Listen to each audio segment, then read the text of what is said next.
Near Tamid with Rabbi Graetz. We are studying today the book of Judges, chapter 17. I would just like to remind you that we concluded last time with the Samson, okay, who is really kind of like the last judge on the list.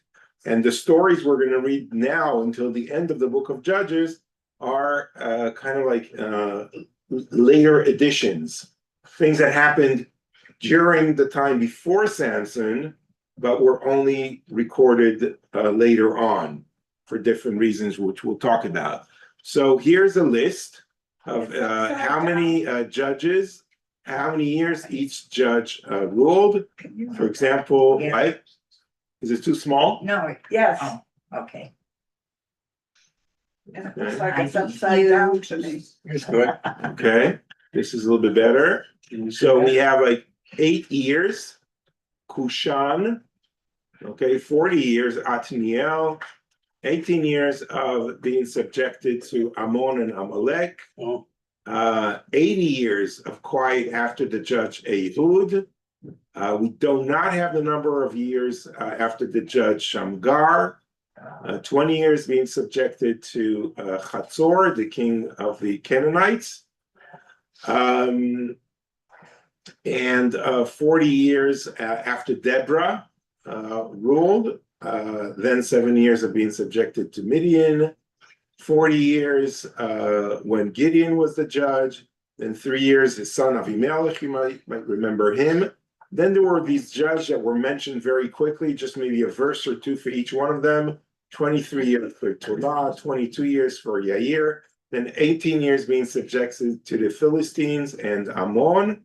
Then 6 years Israel was judged by Iftach, 7 by Ibzan, 10 years by Elon, 8 years by Avdon, and 40 years is the time period that Samson lived, that they were subjected to the Philistines, and Samson judged the people of Israel.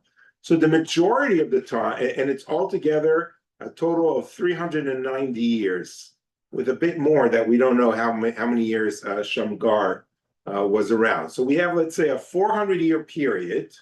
I didn't do the statistics, but you could see that most of it was ruled by local judges. Okay, each time a different tribe, and from time to time, Israel is subjected to other nations, which are terrible times, but they're not the majority. So if you look at it from a historical point of view, it's not that bad. But the Bible, the goal of the book of Judges, as I keep reminding you, is to set the stage for a king. Okay? For the system of judges no longer works. The system that was before that of having, just a random prophet that's elected by God is not going to work either. And a new system of ruling is necessary, and that's how we come to having a king rule the people of Israel.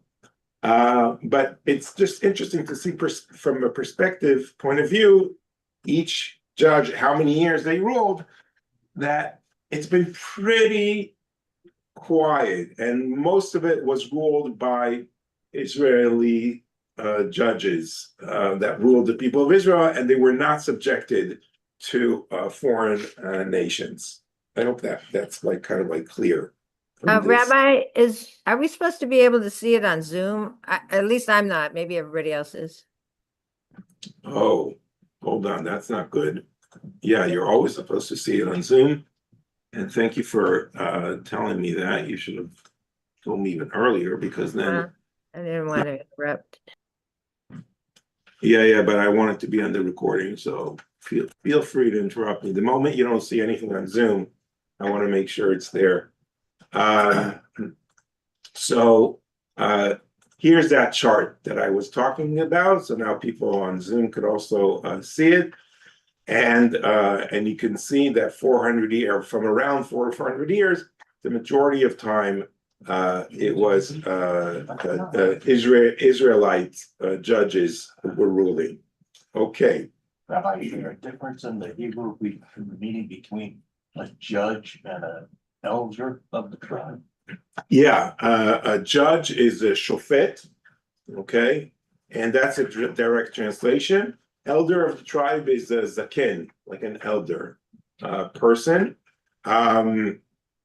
So there's no role for like the wise people, like the leaders. It's just if you're an elder person, you're a wise person and you're part of like the leadership. That's kind of like how it went back then. Samson, none of the stories say anything about how Samson was a judge. I mean, he was the last of the judges, I guess. But it does not tell you what he did as a judge or if he did anything as a judge. I think you're pointing out to something that's true for the entire book of Judges, which when we say judge, it's not really clear what does it mean. And how is judging the people of Israel translates into action? How do we see it? The book usually does not describe it. Okay. It just says so and so judged the people of Israel for this amount of years, and it was quiet. Okay, so basically, Except for Ammon. some people could be very content from leadership that there would be no more wars. It would be quiet, probably agricultural prosperity, and things were good. Unless, again, they're subjected to other nations, that comes as a punishment from God. If we remember that cycle of events in the book of Judges, where they sin to God, God punishes them by subjecting them to other nations. The other nations are not nice to the Israelites. Then the Israelites cry out to God. We were so sorry, we messed up and we are not worshiping you anymore. Please help us. God hears their cry, sends them a savior, which is the judge. Okay, the judge goes to war, wins against the enemies, Israel is saved, and then quiet comes for a certain amount of years, like we've seen here. So now we go to the stories in Judges chapter 17 and 18, which are stories of idolatry, tribal chaos, and the search for identity. The last chapters of the book of Judges are not arranged in chronological order. Okay, and there are going to be 3 more chapters, 19, 20, and 21. They are an appendix showing what life looked like spiritually and morally during the period of the Judges. The refrain that appears repeatedly is, in those days, there was no king in Israel. Everyone did what was right in his own eyes.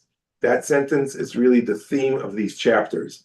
And it comes to set the ground for the book of Samuel, where Samuel the prophet, who's the leader of the people of Israel, is going to find a king for the people of Israel. First King Saul, and then King David. Okay, What does that mean, though? They say there was no king. It seemed to imply that somehow the king was going to be right, when we know that certainly didn't happen. I mean, why is that statement? well, right now it's trying to it acknowledges. First of all, we understand that when this sentence was written, there was a king. Okay, and maybe kings were not so great. So people are like, why do we need kings if they're not so great? So then it's like, oh, you think kings are not great? Let me tell you about the time of the judges and how terrible things were then. You don't want to go back then to those days that there was no king in Israel. Everyone did what was right in his own eyes. And when we read the next 5 chapters, we will walk away so disappointed with the Israelites. We will be so shocked and devastated, okay, that we will say, oh yeah, we need a different kind of a system.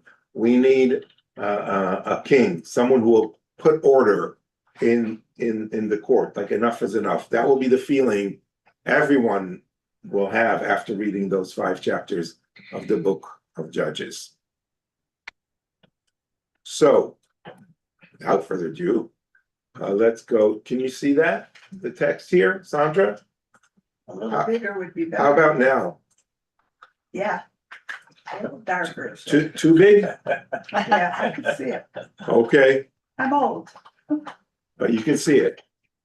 Good. There was a man. There was a man in the hill country of Ephraim whose name was Micah. He said to his mother, the 1,100 shekels of silver that were taken from you, so that you uttered an imprecation that you repeated in my hearing, I have that silver. I took it. Blessed of God be my son, said his mother.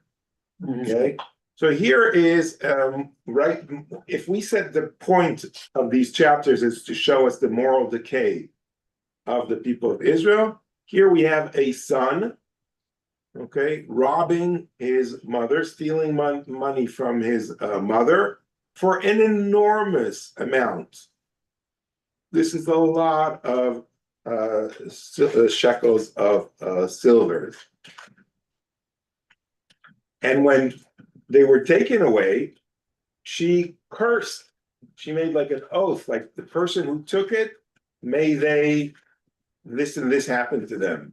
Who knows what she said? May they die, maybe they burnt in hell, in the temple. She probably said something, and that's considered like like a curse. And the curse back then was considered as something that you don't want to have upon you. Okay, so he admits that he took the money, and she says, and she blesses him. Okay, why does she bless him? We can only assume maybe she didn't know it was her son, so now she kind of like forgives him, or doesn't want the curse to fall upon him, right? Well, it's a different curse. She's made him the blessed of God. Yeah, so he's kind of protected. Yeah. So he returned the 1,100 shekels of silver to his mother.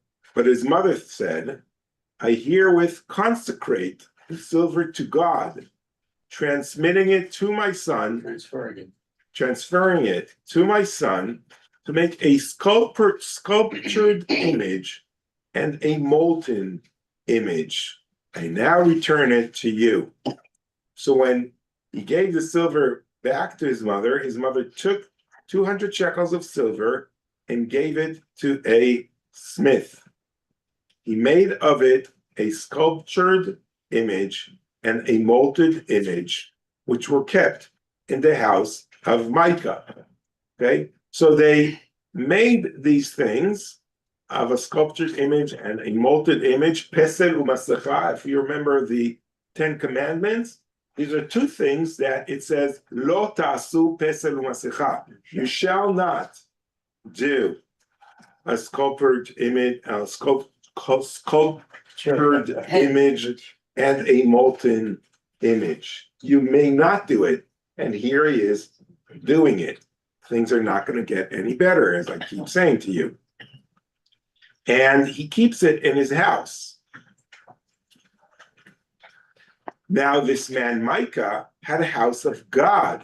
He had made an ephod and oracle idols, and he had inducted one of his sons to be his priest. What is that?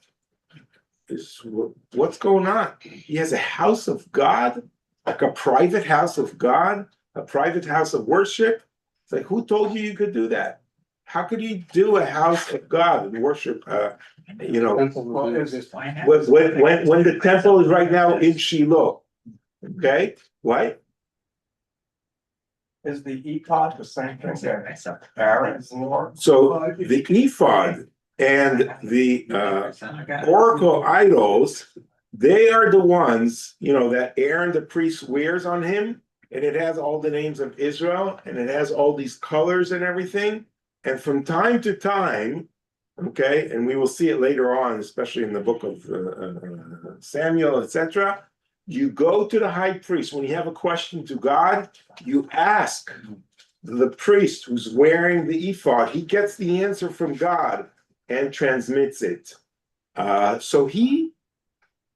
It doesn't sound like he has the original one. It sounds like it's like a copycat. Yeah, He made it. He made an ephod. He made it. Yeah, it's like, it's like, hey, I'll do a startup. I'll have, my own temple here, why not? Make some business. He had a son. He inducted one of his sons to be his priest. How could you do that? You are not permitted to make your son a priest. You're from the tribe of Ephraim. The priests come from the sons of Aaron, okay, from the tribe of the Levites. The Levites are the one who are serving God. And if we remember, this is very important to understand the background here, okay? When we read the book of Joshua, we read on how the different parts of the land were distributed to the tribes, right? And we read that Judah got this part, Ephraim got this part, Menashe, and got half here, Reuben, Gad, okay, Asher, okay, all these areas were divided up among the different tribes. There is a tribe that does not get anything. These are the Levites, okay? The Levites, anyone here a Levite? Okay. Yeah, I'm a Levite, so we don't have land. Okay, we're poor. We have to, we go from place to place, and we ask for charity. Okay, although it's mandated in the Bible, you have to go to, you have to give your some of your income. You have to give to the Levites and the priests and provide them. Everyone, take care of Steve after class. Was it a tithe, a tenth of what you make? Yeah, well, they're different tithes. Yeah, it depends on which year it is, etc.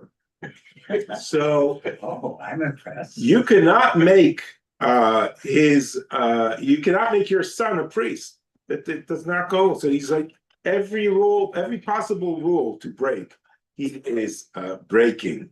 But what is interesting, they're not saying they're worshiping other gods. This is all done for the God of Israel. It seems so. But then the next verse says, in those days there was no king in Israel. Everyone did as they pleased. So you're asking, what does that mean? Here, this is what it means. Complete chaos. Now the story goes and expands. So it's a little bit complicated story, try to follow. There was a young man from Bethlehem of Judah, from the clan seat of Judah. He was a Levite and had resided there as a sojourner. Okay, so he was from Judah, not the tribe of the Levites. Okay, he was from a family of Judah, but he's a Levite, meaning he kind of like intermarried the tribe of a Levite. He married a local girl, probably from Judah, and he lived there. And he's from Bethlehem. The man had left the town of Bethlehem of Judah to take up residence wherever he could find a place. On his way, he came to the house of Micah in the hill country of Ephraim. It's a long one. Okay. Yeah. Where do you come from? Micah asked him. Donkey. He replied, I'm a Levite from Bethlehem of Judah, and I'm traveling to take up residence wherever I could find a place. So he is job searching. Okay, he does not have a certain place of land. For whatever reason, he has to leave Judah. Okay, which is also weird. Like people don't just travel. If you settle somewhere, like why do you leave? What's going on? Something in the social structure is not working. If someone has to leave a place and a family, you have a family in a certain place and you're leaving it. That's very out of the ordinary. We're not used to that, right? Because here in America, you get a job offer, you move there, here in Take your PV, family. we kind of like have a cluster, right? We do have families that are here for years, okay? Kids, grandchildren, they grow here, but but even here, most people are not here. They leave, they travel, right? But in the old days, people would stay where they are for centuries. They would never leave. So the fact that the Bible is telling us that people are leaving from one place to the other shows us that something is fractured in the social structure of those days. Could we say that maybe the tithing or the donations to the Levites was diminished? People didn't want to It give. could be diminished. Maybe he wanted more. Maybe he's like, I'm a good Levite. I could earn more. I could go and sell my religious service somewhere else. Maybe he heard of this place. Maybe he heard, oh, someone started his own private temple. I'll go and offer my services. Maybe they heard about all this money that was stolen. Oh, there's that rich woman there and her son. They have a lot of money. They opened a new temple. Maybe I'll go there. Okay, something like that. It wouldn't take much to support just one. Well, Levite out of a tribe. now we know exactly the salary. Stay with me, Micah said to him, and be a father and a priest to me, and I will pay you 10 shekels of silver a year, an allowance of clothing, and your food. The Levite went. Okay, so he's going to get a salary of 10 shekels of silver a year. Don't tell the board, they'll renegotiate my contract. Yeah, an allowance of clothing, okay, and your food. Okay, so you get everything in order and the salary. That's a very good deal in that sense. Okay.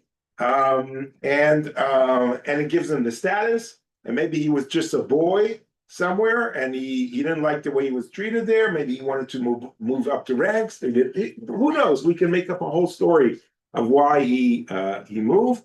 But here he is taking a job in a temple that's not kosher, that's not legal.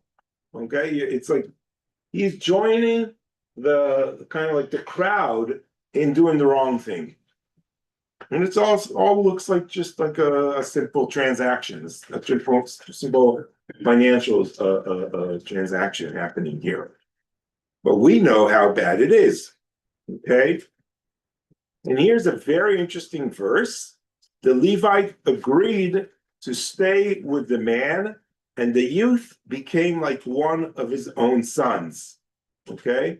And this is we'll get back to this verse later on, because it appears in the kind of like language appears in other places in the Bible.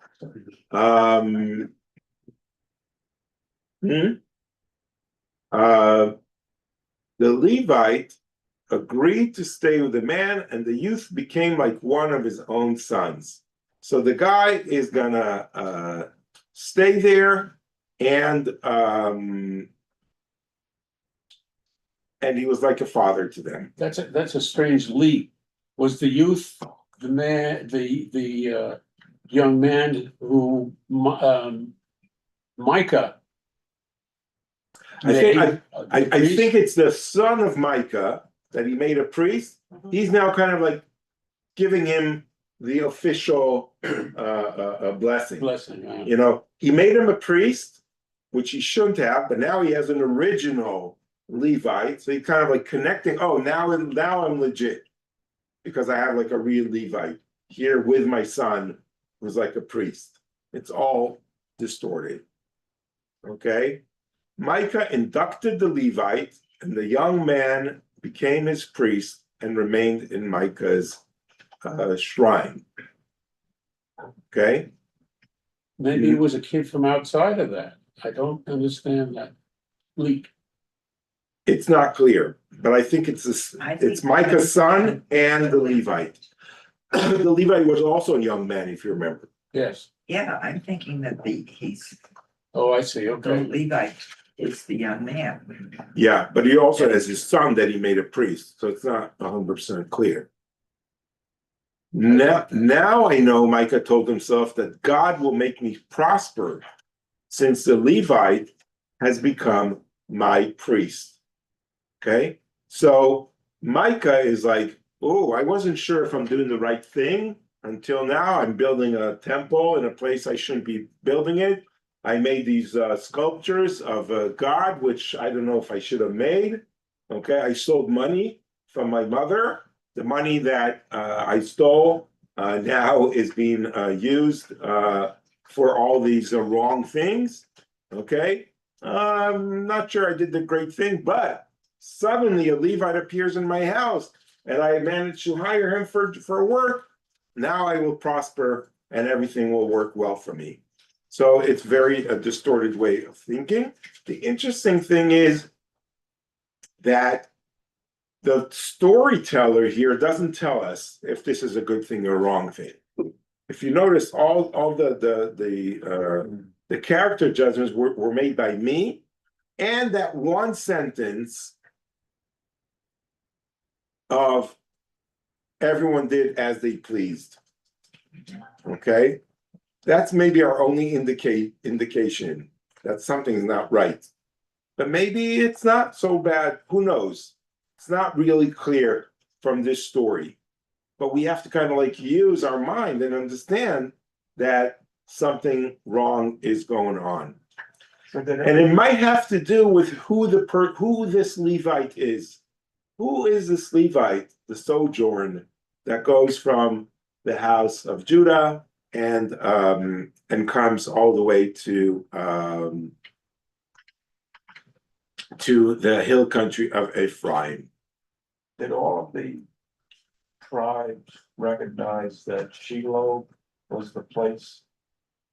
Yes, that's a good point. At that point, we have to remember that the temple, well, actually, the temple was in a few places during the times of the judges. It was in Shiloh and in Bethel. Okay.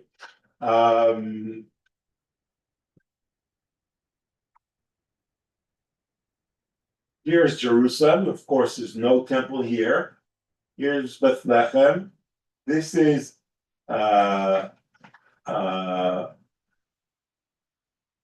Ephraim. The hill of Ephraim is around here. So it's probably here, like in around Ophrah. Start over here. And I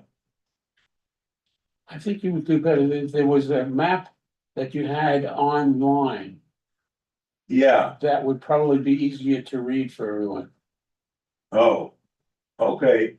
But for now, no, when I really need the map, I take it out. But here's Shiloh, okay? But near here, near the Ophrah is Bethel. And they're very close to each other. So this is like where he puts his competing temple, really close to the other temple. And even in those days, Israel being as small as it was, it was still some distance to get Shiloh. I mean, you really had to make a big effort. It wasn't like you just Yeah. go to your neighbor. Yeah, you don't just walk, right. But if it's very close, you do. Okay, so in those days, there was no king in Israel. And in those days, the tribe of Dan was seeking a territory in which to settle. For to that day, no territory had fallen to their lot among the tribes of Israel. Wow. Okay, so now we hear something very, very strange, that the people of Dan, who is the tribe that Samson grew in, okay, and we Right. thought they settled down here, okay, in all of this area, Dan, okay, even today when we say Gush Dan, we refer to the area of Tel Aviv, okay, so they have like here from the ocean all the way here to Bet Shemesh. This whole area is supposed to be there. However, who's here? The Philistines, okay? So now we learn about something very interesting. They were allotted this land, but they never settled in it. they were always subjected to the Philistines. So it's a little bit weird to hear that a piece of land that was given to a tribe was never really in their full control. And they are probably oppressed by the Philistines, and they feel they don't have any proper area for them. So what do? And there's no king in Israel. If there's no king, so there's no one who could take after you. Joshua's died. Now it's the era of the judges. Every tribe is on their own. So no one's going to help them. The Israelites are not all going to get together to help a tribe that does not have their own lot. So that's another problem that we see in these days of why we need a king. Okay. So what do? The Danites, the people of the tribe of Dan, sent out 5 of their number from their clan seat at Zorah and Eshtaol. That's where Samson was. Valiant men to spy out the land and explore it. Go, they told them, and explore the land. When they had advanced into the hill country of Ephraim as far as the house of Micah, they stopped there for the night. So they're going over all the land, and they're like, where could we settle? Where could our tribe finally settle? Very disturbing story. And it probably means that this is happening at the beginning of the book of Judges, probably right after Joshua died. Because this can't happen 400 years later when the book of Judges is almost over, right? That's why when Samson dies, we understand that that's when the era of the book of Judges ends. If you understand like what I'm saying, okay? So the Danites,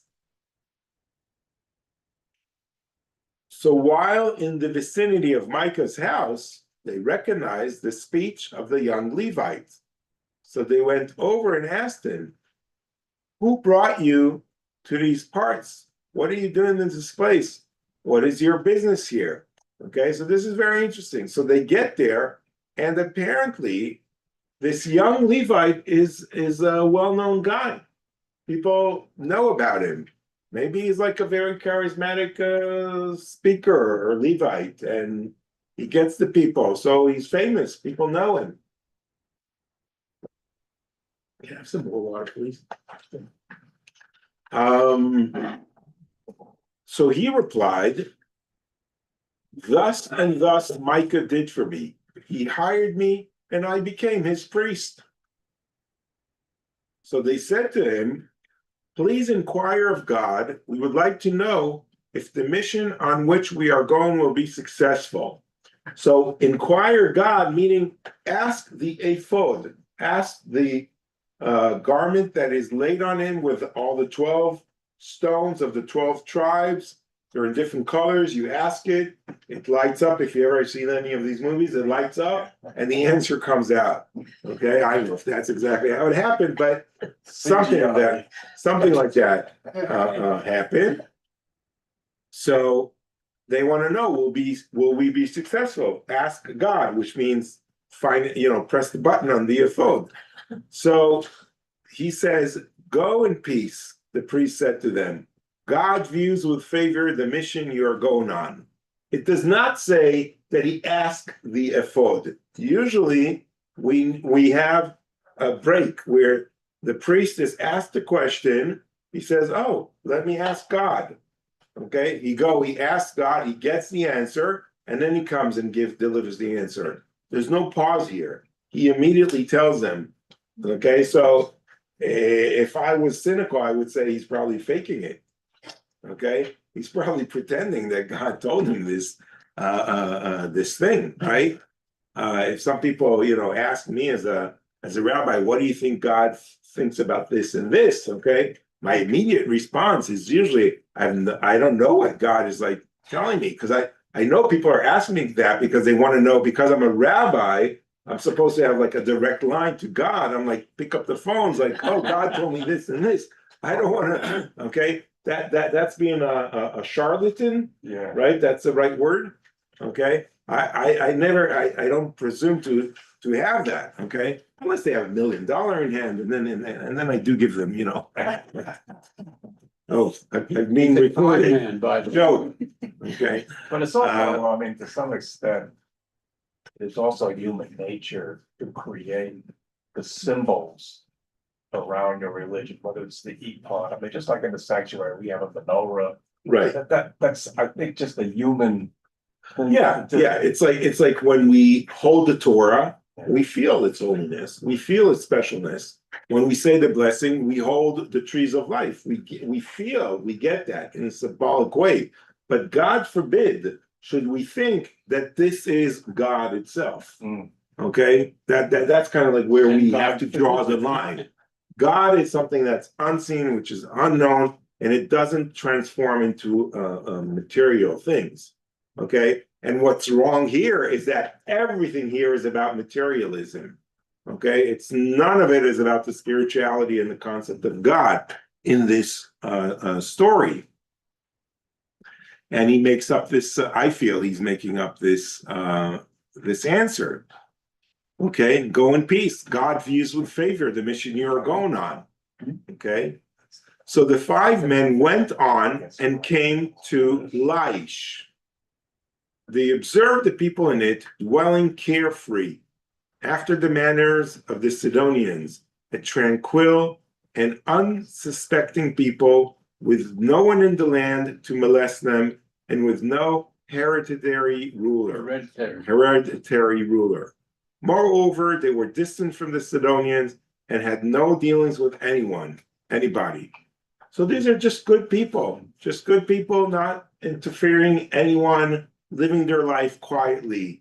And the Danites are like, ooh, we're gonna get them. Not very nice. Even though they're not Israelites, it's still okay. They're not seeking war. They're not against the Israelites. They're not harming anyone. And here they are going to attack them very soon. So when the spies came back to their clans at Sorah and Eshtaol, they went back south. Their fellows asked them, "How did you fare?" They replied, "Let us go at once and attack them, for we found that the land was very good, and you are sitting idle. Don't delay. Go and invade the land and take possession of it. For God has delivered it into your hand. When you come, you will come to an unsuspecting people, and the land is spacious, and nothing on earth is lacking there." So they departed from there, from the clan seat of the Danites, from Tzorah and Eshtaol, 600 strong, girt with weapons of war. They went up and encamped at Kiryat Yearim in Judah. That is why that place is called the Camp of Dan to this day. It lies west of Kiryat Yearim. So they camped on the way to Laish, where they're going to attack the innocent city. Okay, so they camped near Jerusalem in that place, which is called until today the Camp of Dan. Laish is in the part of land that was to belong to Dan. No, it was a part that wasn't allocated to anyone. I don't know if it's on the map here. Sidon is like around here. I guess it's not here, but it's like it's up north. It's all the way up in the north. If we could find Laish. It might not be on this map.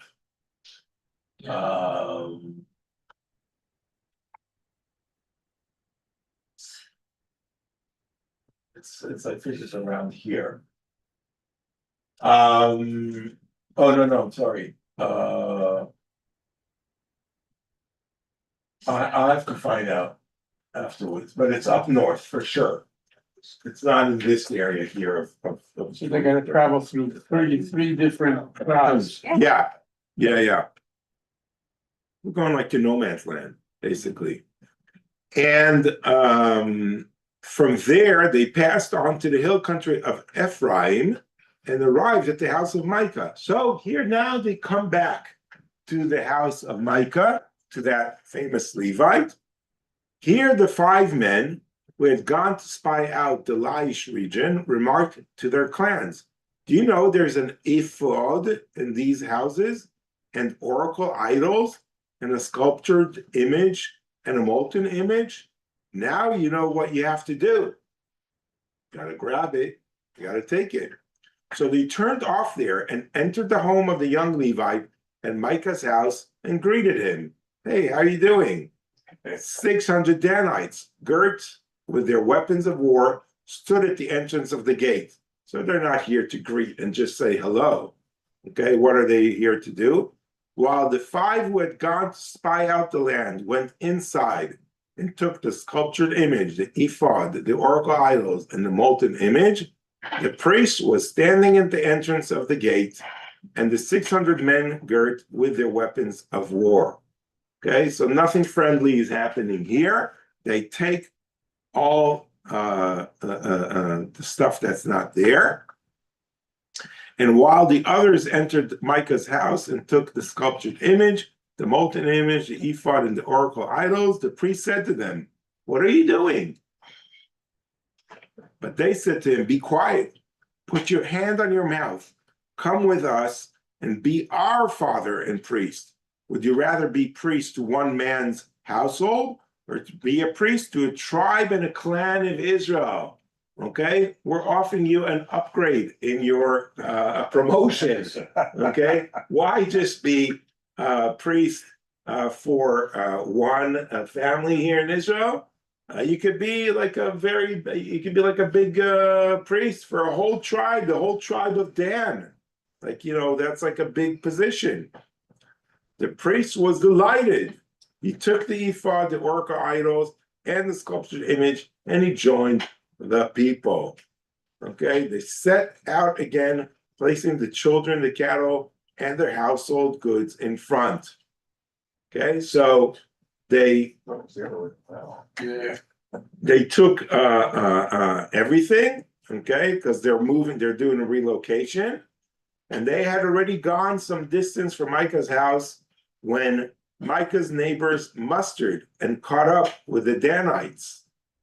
They called out to the Danites, who turned around and said to Micah, what's the matter? Why have you mustered? So they're playing it, innocent. He said, you have taken my priests and the gods that I made and walked off. What do I have left? How can you ask what's the matter? You're thieves, you're terrible people. Now he's a thief, and he's telling those people, you're thieves. You see the moral decay in the story.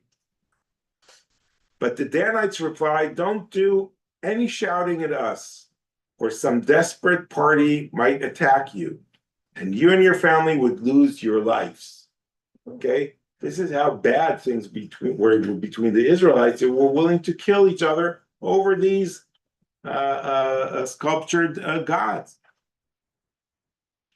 But the Danites replied, so Micah, realizing that they were stronger than he, turned back and went home, and the Danites went on their way. Taking the things Micah had made and the priest he had acquired, they proceeded to Laish, a people tranquil and unsuspecting, and they put them to the sword and burnt down the town. There was none to come to the rescue, for it was distant from Sidon, and they had no dealings with anyone. It lay in the valley of Bet Rehov. They rebuilt the town and settled there. And they named the town Dan, after their ancestor Dan, who was Israel's son. Originally, however, the name of the town was Laish. Okay, so the feeling is that although the land of Israel is supposed to be for the Israelites, we do know that some places that were quiet and tranquil and didn't bother anyone were left alone. Not here. Here they attacked the city, they burnt everything, they might have killed everyone in it, although it doesn't say so. And they didn't, it doesn't seem like they behaved in a very moral way. And it's not really clear if this is what God wishes of them. And the contrary, the feeling in the story, although it's not mentioned, is that it's probably not something they should have done. But it goes along with the theme that in those days there was no king in Israel. Everyone did what was fit in their eye. And this was different than when Joshua came in and God told them Right. what to do. Exactly. On these various tribes here, they're just an innocent group of people. They just. Yeah, And I think they killed him because he said they took to the sword. To me, Yes, that they killed means to the sword. They killed them all. killed them. Oh, you think they fought against them? I think that they just killed everybody. They had no weapons themselves. They were. Yeah, so that they just Farmers. attacked them. They were Yeah, they innocent. just- Yeah, exactly. The Danites set up the sculptured image for themselves, and Jonathan, son of Gershom, son of Menashe, Manasseh, okay, we're going to look at this as well later, and his descendants served as priests to the Danite tribe until the land went into exile. Okay, so hundreds of years later, the people of Israel go to exile, okay, to the Babylonian exile. This is probably 300-400 years later, maybe even 500 years later, they go to exile. So now we're starting to understand maybe the story here is written around the time of the exile, at least the first exile, the Assyrian exile, which is like around the year, it's like around the 8th century Don't we think, BCE. don't we think that So the priests of the Danites served that tribe until they went into exile. And who does that? It's Jonathan, the son of Gershom, the son of Menashe. Okay, but is it Menashe or Moshe? Okay, Gershom is the son of Moshe. If you remember in the story with Tzipporah, okay, they have a son who's called Gershom. Okay, and therefore we don't know if this is Moshe or Menashe, which means if it's Moshe, his grandson who went into the land of Israel, okay, has sinned greatly and become a priest to idol That worshiping. definitely makes him a Levite. And he's a Levite, exactly, because Moses is a Levite. So that even makes more sense than Menashe. Menashe is not a Levite. Doesn't make sense. Don't we Okay. think that Ezra put together the whole oral tradition and finally laid it down, and that this is what came out of it? I mean, but there's no writing in that. What, if it's Moshe or Menashe? No, just in general about the whole Oh, story. how the Bible was written, that's a different class. That's a big question. But it's obvious that different parts were written by different people, not by one person. And for sure here, this part is written by someone who lives at the time of the exile, at least the first exile. And they maintained the sculptured image that Micah had made throughout the time, and the house of God stood at Shiloh. So it's very clear that the house of God is in Shiloh. It's not at Micah's place. It's not at Dan. You're not supposed to have competing houses of God. Everyone's like doing the wrong thing here. But somehow it's kind of like allowed in that sense. What it's different. It's different than having synagogues. Okay, synagogue is not a temple. It's not a main place of worship where all the people of Israel are supposed to come to one temple. Even in Israel today, there's no one place. The temple doesn't exist. Okay, and today the rabbis say that each synagogue is sort of a temple. represents. But in those days, that was not the intention of the temple. The temple here is like competing with the other one. It's like, it's not like one day we go to Shiloh, okay, but most of the time we worship here. No, that's not the point. The point is like, we don't need Shiloh anymore. We're only going to worship here. This is going to be the new temple. This is where God will reside. Okay, you cannot do that. That goes against God's sayings and rules. Okay, I actually have a lot to say about chapter 18 and 17 that we just read. I will leave that for next week because it is a lot. Okay, and then we'll do that next week, and then we'll start with chapter 19 probably. That's probably how we'll do that.